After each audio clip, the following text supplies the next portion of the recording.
Assalamualaikum warahmatullahi wabarakatuh. Alhamdulillah, segala puji hanya milik Allah, Zat yang maha melihat segala sesuatu di seluruh alam ini. Sholawat serta salam semoga senantiasa tercurah kepada junjungan kita, Nabi Muhammad SAW, beserta keluarga, para sahabatnya, dan segenap pewaris ilmunya yang membawa nur kebenaran hingga ke zaman kita hari ini. Saudaraku yang disayangi Allah, dalam kehidupan ini seringkali kita merasa sendirian. Tak jarang kita merasa bahwa tak ada satupun yang bisa memahami diri kita. Tak ada yang mengerti isi hati kita, dan tak ada yang melihat jerih payah kita. Namun dalam tasawuf, para wali Allah dan para sufi mengajarkan satu keyakinan pokok yang menjadi penopang hidup mereka, yakni keyakinan bahwa Allah maha melihat, Al-Bashir. Dan inilah salah satu sifatnya yang menjadi pelita di tengah kelamnya, rasa sepi manusia. Allah berfirman dalam surah Al-An'am ayat 103, La tudrikuhul absoru, wa huwa yudrikul absor, wa huwal latiful khobir. Penglihatan tidak dapat menjangkaunya, tetapi dia menjangkau segala penglihatan. Dan dialah yang maha halus lagi maha mengetahui. Imam Al-Qushairi rahimahullah dalam risalahnya menafsirkan ayat ini dengan penekanan bahwa Allah tidak diliputi oleh pandangan, tapi seluruh pandangan makhluk diliputi olehnya. Ini bukan sekadar penglihatan fisik, tapi termasuk juga batin, niat, keinginan tersembunyi, bahkan getaran batin yang belum berbentuk kata. Syekh Ibnu Athaillah As-Sakandari dalam Al-Hikam berkata, bagaimana mungkin sesuatu yang terlihat karenanya bisa tersembunyi darinya? Kata-kata ini menyimpan makna yang sangat dalam sekali, saudaraku. Bagaimana mungkin kita menyembunyikan sesuatu dari Allah, sedangkan semua yang ada pada kita, dari nafas, niat, hingga gerak mata, semuanya muncul karena izin dan kehendaknya. Para wali Allah dalam maqam muraqabah senantiasa hidup dalam kesadaran bahwa Allah melihat mereka setiap saat. Bukan dengan rasa takut saja, tapi juga dengan rasa cinta. Mereka tidak hanya meninggalkan maksiat karena takut dilihat Allah, tetapi juga karena malu jika Allah melihat mereka dalam keadaan lalai. Inilah derajat ihsan yang diajarkan Rasulullah. Dalam hadis yang ketika ditanya Jibril yang sedang menjelma menjadi manusia dan bertanya pada Rasulullah perihal Islam dan ihsan. Ketika Jibril bertanya apa itu ihsan, Rasulullah menjawab, engkau menyembah Allah seakan-akan engkau melihatnya, dan jika engkau tidak melihatnya, maka yakinlah bahwa Dia melihatmu. Saudaraku yang dirahmati Allah, di titik ini, seperti biasa, saya ingatkan panjenengan semua untuk menyimak pembahasan ini sampai akhir, karena kita akan menggali bagaimana para sufi menanamkan kesadaran akan penglihatan Allah ini dalam laku hidup mereka sehari-hari. Bukan hanya untuk sekedar tahu, tapi supaya kita bisa hidupkan nilai-nilai itu dalam kehidupan sehari-hari. Dan jika panjenengan merasakan manfaat dari pembahasan ini, kami mohon dengan penuh rendah hati, dukunglah channel ini dengan menekan tombol suka, berlangganan, dan subscribe. Karena satu klik dari panjenengan, insya Allah akan jadi bagian dari dakwah yang menebar cahaya di tengah gelapnya zaman ini. Baik saudaraku, sekarang mari kita lihat pendapat Imam Al-Ghazali dalam kitab Maqsidul Asna. Beliau menjelaskan bahwa nama Allah Al-Bashir adalah sifat yang tidak hanya melihat secara fisik, tapi juga memahami seluruh makna di balik sesuatu. Allah bukan hanya melihat gerak tubuhmu, tapi juga melihat alasanmu bergerak. Allah melihat bukan hanya kata yang keluar dari mulut, tapi juga niat yang tersembunyi dalam dadamu. Inilah yang menjadikan sifat Allah maha melihat itu bukan hanya tentang pengawasan, tapi juga tentang pemahaman dan kasih sayangnya yang sangat dalam kepada makhluknya. Dalam kitab Futuhat Makkiyah, Syekh Muhyiddin Ibnu Arabi menjelaskan bahwa penglihatan Allah adalah pancaran dari sifat wujudnya. Karena Allah itu nyata, maka segala sesuatu yang ada di hadapannya tak pernah luput darinya. Bahkan saat waktu belum ada, ruang belum terbentang, Allah sudah melihat seluruh kemungkinan makhluk. Maka ketika kita bicara tentang penglihatan Allah, kita sedang berbicara tentang kehadirannya yang meliputi segalanya. Bukan hanya melihat, tapi hadir, mengetahui, dan menyertai kita. Para sufi, seperti Robi'ah Al-Adawiyah, menangis bukan karena takut dosa mereka dilihat Allah, tapi karena malu jika kebaikan mereka pun masih diselimuti riya, dan Allah mengetahuinya. Itulah rasa malu para kekasih Allah. Malu karena sadar bahwa penglihatan Allah lebih tajam dari apapun. Tidak ada tempat bersembunyi. Maka mereka memilih untuk hidup dalam kejujuran spiritual, totalitas dalam ibadah, dan penghambaan yang penuh keikhlasan. Syekh Abdul Qadir Al-Jailani dalam kitab Sirul Asror menyampaikan bahwa apabila seorang hamba telah yakin dan meresapi bahwa Allah Maha Melihat, maka ia akan meninggalkan segala bentuk pencitraan, kemunafikan, dan tipu daya diri. Ia akan hidup dalam keheningan batin yang hanya memperhatikan pandangan Allah. Inilah makom orang-orang saleh yang hidupnya bukan karena ingin dilihat manusia, tapi karena ingin terlihat baik di hadapan Allah saja. Saudaraku, yakinlah bahwa saat engkau menangis dalam doa, bahkan sebelum air matamu jatuh ke pipi, Allah sudah melihatnya. Saat engkau diam dalam kegelisahan, sebelum lidahmu sempat mengadu, Allah sudah mengetahui dan melihatnya. Maka jangan merasa sendiri, jangan merasa tidak ada yang peduli. Karena Allah, Al-Bashir, Zat yang Maha Melihat, tidak pernah memalingkan pandangannya darimu, meski engkau yang kadang berpaling darinya. Maka, setiap gerak hidup ini, hendaknya kita jaga agar selalu berada dalam ridho-Nya. Setiap perbuatan kecil yang kita anggap remeh, jika dilakukan dalam kesadaran bahwa Allah melihatnya, bisa menjadi besar di sisinya. Sebaliknya, amal yang besar jika dilakukan karena ingin dilihat manusia, bisa menjadi kecil bahkan sia-sia. Inilah pesan para sufi. Jangan pernah lakukan sesuatu kecuali engkau rela jika Allah melihatmu sedang melakukannya. Dalam dunia tasawuf, kesadaran bahwa Allah selalu melihat tidak hanya menjadi pegangan dalam ibadah, tapi ia juga menjadi pondasi utama dalam membentuk akhlak.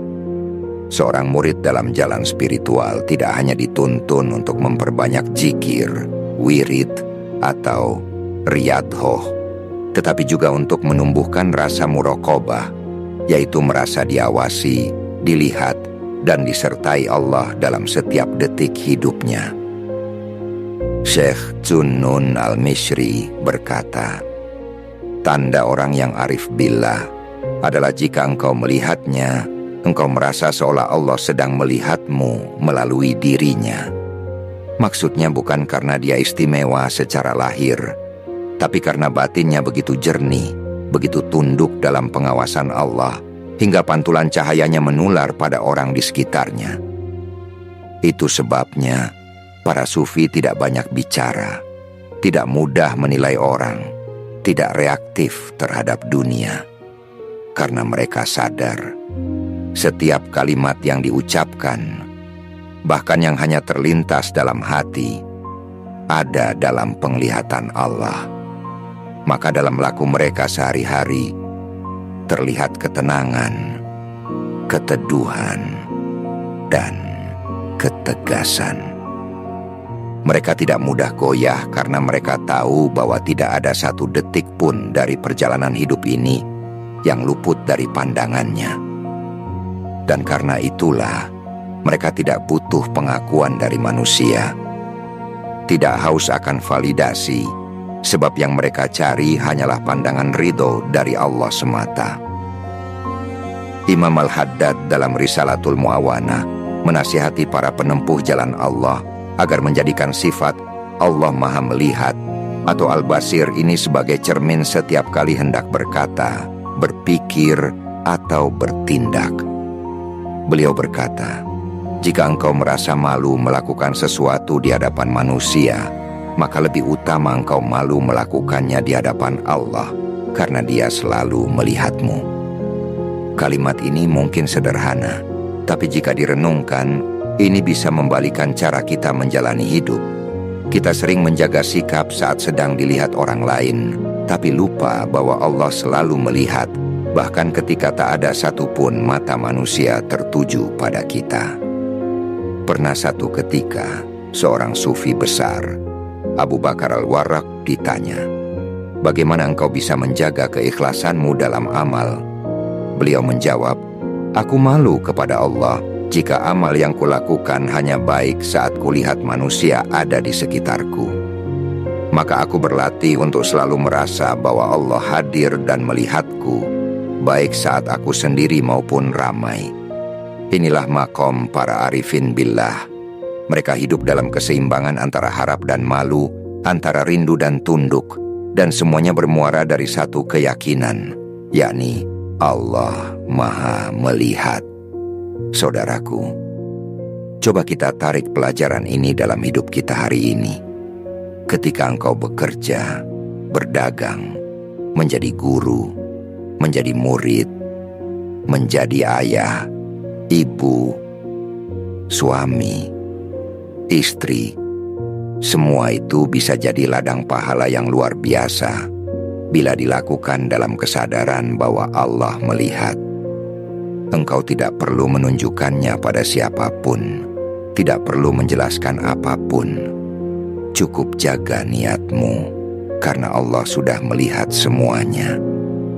Saat engkau bersedekah dalam diam, Allah melihat. Saat engkau menahan amarah, padahal bisa saja engkau meledak, Allah melihat.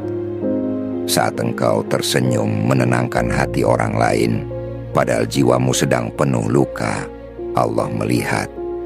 Dan semua itu akan dihitung. Tidak ada yang sia-sia. Inilah yang diajarkan oleh Imam Junaid Al-Baghdadi, seorang wali agung yang dijuluki Sayyiduth Thoifah, pernah berkata bahwa amal sekecil apapun jika dilakukan dalam muraqabah kepada Allah bisa menjadi lebih besar dari ibadah yang tampak megah tapi kosong dari hati. Maka beliau mengingatkan murid-muridnya untuk tidak menyepelekan amal batin, karena itulah yang pertama kali terlihat oleh Allah. Saudaraku, bayangkan betapa damainya hidup ini jika kita selalu merasa dilihat oleh Zat yang Maha Lembut, Maha Penyayang, dan Maha Tahu. Bukan pengawasan yang mengintimidasi, tapi pengawasan yang menghadirkan rasa aman. Sebab jika Allah melihat, maka kita tidak perlu takut kepada siapapun. Jika Allah melihat, maka kita tidak butuh pengakuan dari dunia. Jika Allah melihat, maka tidak ada usaha yang sia-sia, tidak ada air mata yang menguap tanpa arti. Saudaraku, kesadaran akan sifat Allah Maha Melihat ini akan menumbuhkan satu hal besar dalam jiwa, kejujuran spiritual. Kita akan jujur pada diri sendiri, jujur pada Allah, dan jujur dalam hidup, karena tidak ada lagi alasan untuk berpura-pura, tidak ada lagi ruang untuk topeng, dan tidak ada lagi tempat untuk berlindung selain kepadanya.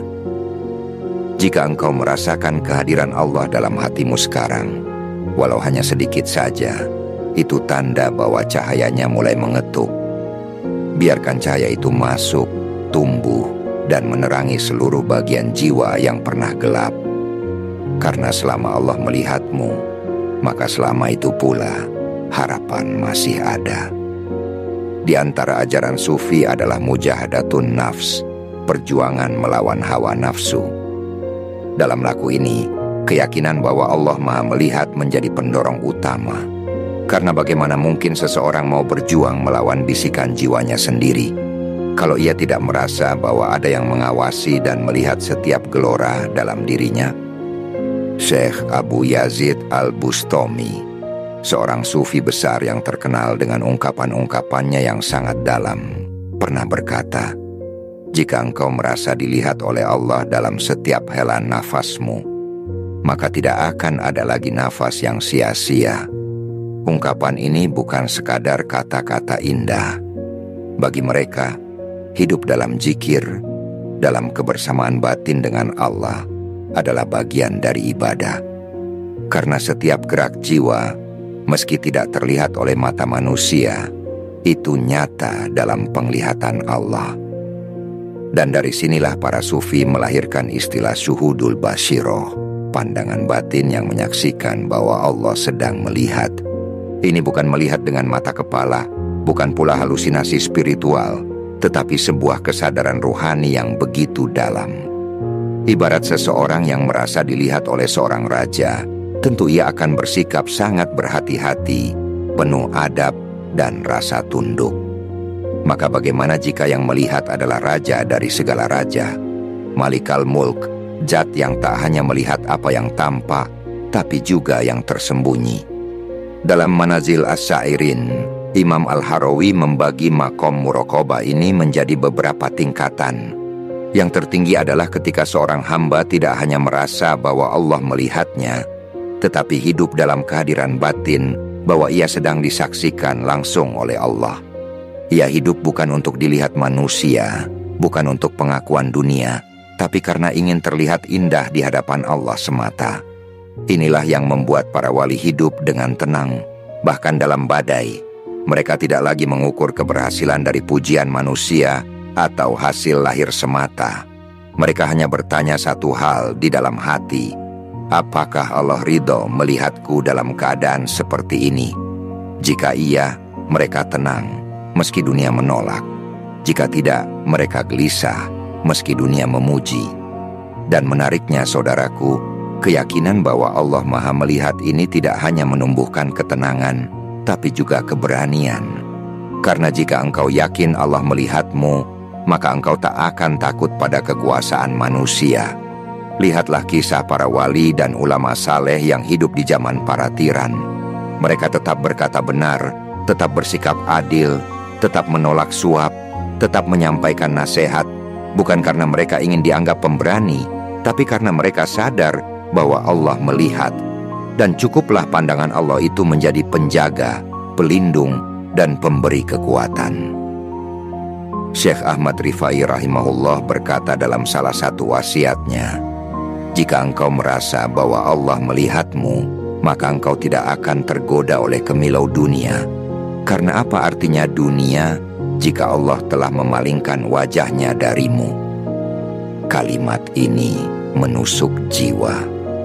Betapa banyak di antara kita yang mengejar dunia dengan begitu hebat, sampai-sampai lupa bahwa yang melihat kita setiap saat adalah Allah, bukan manusia. Kita ingin terlihat sukses, terlihat bahagia, terlihat baik. Padahal yang seharusnya kita kejar adalah dilihat baik oleh Allah, bukan oleh dunia. Saudaraku, dalam kehidupan yang penuh ujian ini, penglihatan Allah bukan hanya menjadi peringatan, tapi juga pelipur lara. Ketika engkau difitnah, Allah melihat. Ketika engkau berjuang dalam diam, Allah melihat. Ketika engkau bangun malam dan bersujud dalam hening, Allah melihat. Maka jangan takut, jangan ragu, jangan merasa sia-sia, karena tidak ada satupun amal, bahkan lintasan niat baik sekalipun, yang luput dari pandangannya. Dan sebaliknya, jika kita merasa bebas melakukan kesalahan saat tidak ada yang melihat, itulah tanda hati kita mulai mati.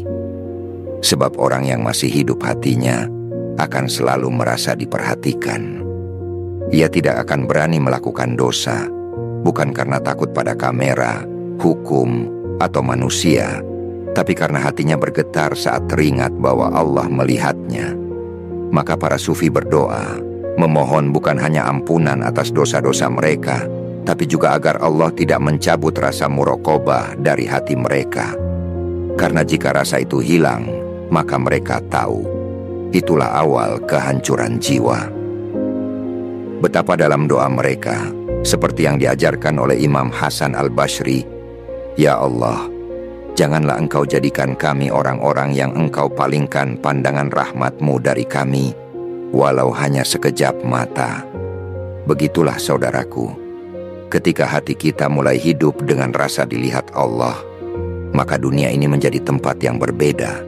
Setiap detik jadi bernilai, setiap amal jadi berarti, dan setiap kesunyian jadi kesempatan untuk dekat dengannya. Bukan karena kita sempurna, bukan karena kita bersih dari dosa, tapi karena kita ingin terus diperhatikan oleh Zat yang Maha Melihat, Maha Lembut, dan Maha Mengampuni.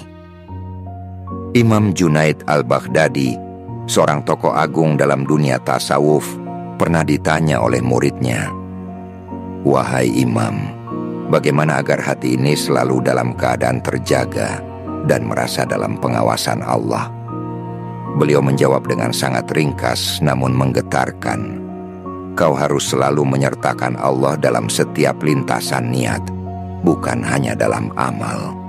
Artinya, saudaraku, kesadaran akan penglihatan Allah itu bukan cuma saat kita sedang sholat, zikir, atau sedang melakukan amal besar, tapi justru dalam hal-hal kecil, hal yang kadang kita anggap remeh, saat hendak bicara, saat hendak menanggapi seseorang, saat memilih menahan diri daripada membalas, saat hendak memutuskan sesuatu. Apakah kita benar-benar sudah merasa bahwa Allah sedang melihat niat di balik semua itu? Para wali dan ahli hakikat sangat berhati-hati dalam urusan niat, karena mereka tahu Allah tidak hanya melihat apa yang dilakukan, tapi juga kenapa itu dilakukan. Dalam Futuhatul Makkiyah, Ibnu Arabi menjelaskan bahwa setiap amal memiliki dua sisi. Satu sisi tampak oleh manusia, dan satu sisi lain yang hanya diketahui Allah, yakni niat terdalam. Disinilah sifat Al-Bashir menunjukkan keagungannya, karena manusia bisa salah menilai, bisa tertipu oleh lahiriah, tapi Allah tidak pernah keliru. Allah melihat segalanya sebagaimana adanya. Bahkan dalam kitab Ihya Ulumuddin, Imam Al-Ghazali menguraikan bahwa salah satu rahasia besar dari penglihatan Allah adalah bahwa Ia melihat tidak hanya amal baik dan buruk, tapi juga semua kemungkinan niat yang tersembunyi di antara keduanya. Seorang hamba bisa saja terlihat melakukan kebaikan, tapi jika niatnya karena riya, maka Allah melihatnya sebagai kesia-siaan. Sebaliknya, bisa jadi seseorang terlihat diam, tidak berbuat banyak, namun dalam diamnya ia sedang menahan amarah demi Allah, atau sedang berjuang melawan bisikan buruk, dan semua itu dilihat oleh Allah sebagai amal besar. Maka saudaraku, dari sinilah muncul satu makom yang sangat halus dalam dunia tasawuf, yaitu makom ikhlas dalam penglihatan Allah. Yakni ketika seorang hamba tidak lagi sibuk memikirkan penilaian manusia, tidak juga sibuk merasa telah banyak berbuat, tapi lebih sibuk menjaga hatinya agar tetap bersih dalam penglihatannya. Ia hidup tenang karena tahu, yang penting Allah melihat aku sedang jujur, Allah tahu aku sedang berusaha, Allah paham aku sedang lelah tapi tak menyerah. Dan keyakinan itu sudah cukup baginya untuk melanjutkan langkah. Sebagian sufi mengibaratkan keadaan ini seperti seorang kekasih yang sedang memandang kekasihnya dari jauh. Ia tidak butuh bicara, tidak perlu membuat drama. Cukup tahu bahwa yang ia cintai sedang melihatnya, maka hatinya tenang. Begitu pula dengan Allah. Ketika seorang hamba tahu bahwa Allah melihat, maka ia tidak perlu menjelaskan apapun kepada dunia. Ia cukup jujur kepada Allah dan berjalan terus dalam diam, dalam cinta. Lalu bagaimana dengan mereka yang sedang dalam dosa? Apakah Allah tetap melihat? Maka jawabannya adalah iya. Bahkan dalam kegelapan dosa pun Allah tetap melihat, dan karena itulah Dia Maha Pengampun. Allah tidak hanya melihat kesalahan kita, tapi juga niat kita untuk bangkit. Ketika engkau sedang merasa jauh dari Allah, jangan bayangkan bahwa Allah memalingkan pandangannya. Justru dalam keterpurukan itu, Allah sedang menunggu. Apakah engkau akan sadar dan kembali? Dalam kitab Al-Hikam, karya Ibnu Athaillah As-Sakandari, ada satu kalimat pendek yang sangat dalam. Jangan pernah mengira bahwa Allah tidak melihatmu hanya karena engkau lalai. Justru dalam kelalaian itulah Allah sedang mengujimu. Apakah engkau sadar atau semakin tenggelam? Ini adalah tamparan halus sekaligus pelukan. Sebab seburuk apapun keadaanmu, sejatuh apapun dirimu, Allah tetap melihat. Dan selama Allah melihat, maka masih ada harapan, masih ada kesempatan untuk kembali. Karena pandangan Allah bukan hanya pandangan pengawasan, tapi juga pandangan cinta, pandangan rahmat, pandangan yang memanggil kita pulang. Saudaraku, inilah keindahan dari sifat Al-Bashir. Ia bukan hanya membuat kita takut, tapi juga membuat kita merasa sangat dicintai. Karena setiap detik yang kita jalani, bahkan dalam tangisan, dalam sunyi, dalam sujud yang tak ada yang tahu, Allah melihat semuanya. Dan bukankah itu cukup untuk membuat kita terus bertahan? Semakin kita sadar bahwa kehidupan ini bukan sekadar peristiwa-peristiwa lahir yang berlalu begitu saja. Di balik semuanya ada pandangan yang tidak pernah tidur, ada mata ilahiyah yang menyaksikan setiap getar niat, setiap desir perasaan, bahkan setiap air mata yang tak sempat jatuh pun tidak luput dari penglihatannya. Pernah dalam sebuah majelis, salah satu murid bertanya kepada gurunya yang dikenal sebagai wali tersembunyi, "Guru, bagaimana caranya menjaga hati agar tetap sadar bahwa Allah selalu melihat?" Sang guru tak langsung menjawab. Ia diam lama, lalu berkata pelan, "Dengan tidak membiasakan hati merasa sendirian. Karena engkau tidak pernah sendiri. Engkau selalu dilihat, bahkan saat engkau mengira tak ada yang memperhatikan." Jawaban itu, meskipun terdengar sederhana, tapi menyentuh sekali.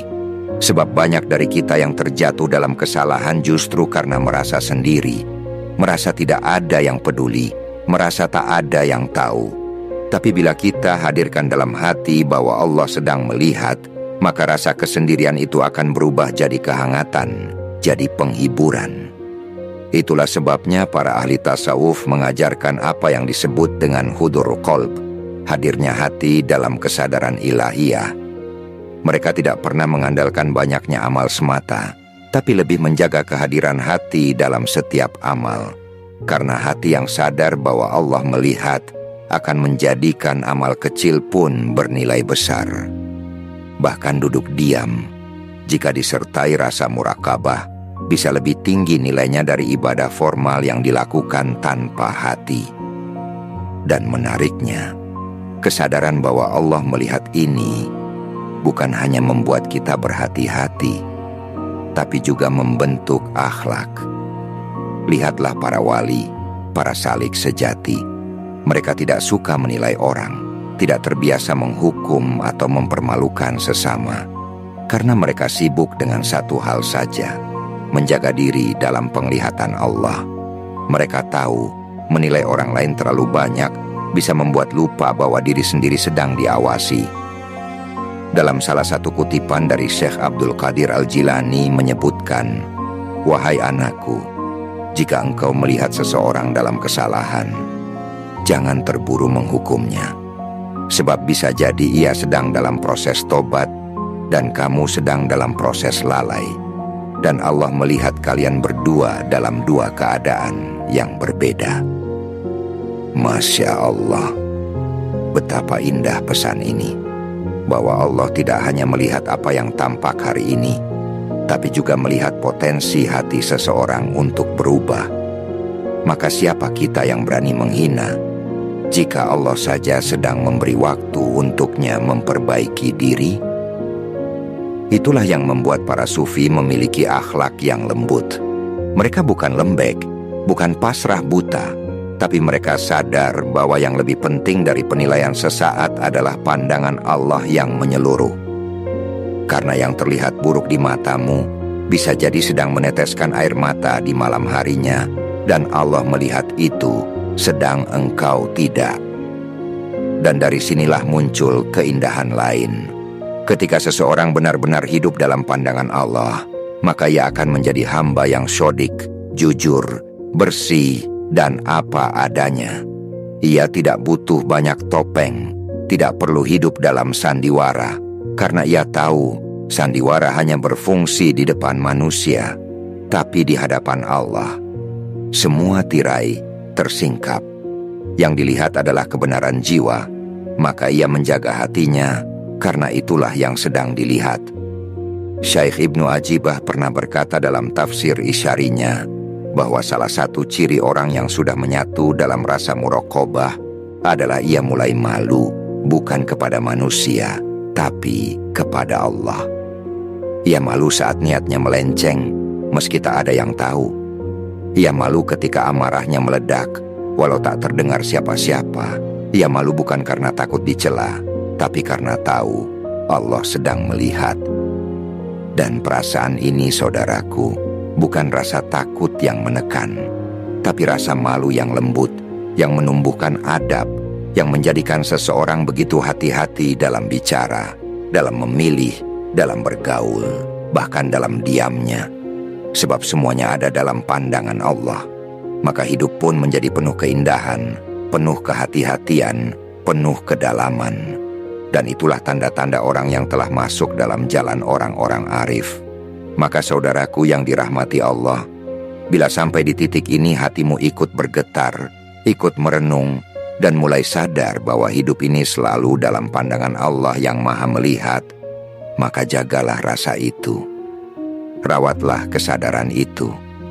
Karena sesungguhnya itulah cahaya yang bisa menuntun kita dalam gelap, bisa menegakkan kita saat goyah, dan bisa menguatkan kita meski tak ada yang memahami. Dan bila engkau merasa bahwa apa yang baru saja kita renungi ini bermanfaat, menyentuh, menguatkan, atau membuka mata hati, izinkan aku memohon kebaikan darimu. Mohon bantu channel ini dengan menekan tombol like, tinggalkan komentar, dan jangan lupa subscribe agar tak tertinggal renungan-renungan berikutnya. Jika engkau rasa ini bisa menyentuh saudara kita yang lain, mohon bantu sebarkan. Cukup dengan satu share. Siapa tahu itu jadi jalan hidayah bagi orang yang sedang tersesat atau lelah. Dan semoga Allah membalas semua kebaikanmu dengan limpahan pahala dan kasih sayangnya yang tak terhingga. Wassalamualaikum warahmatullahi wabarakatuh.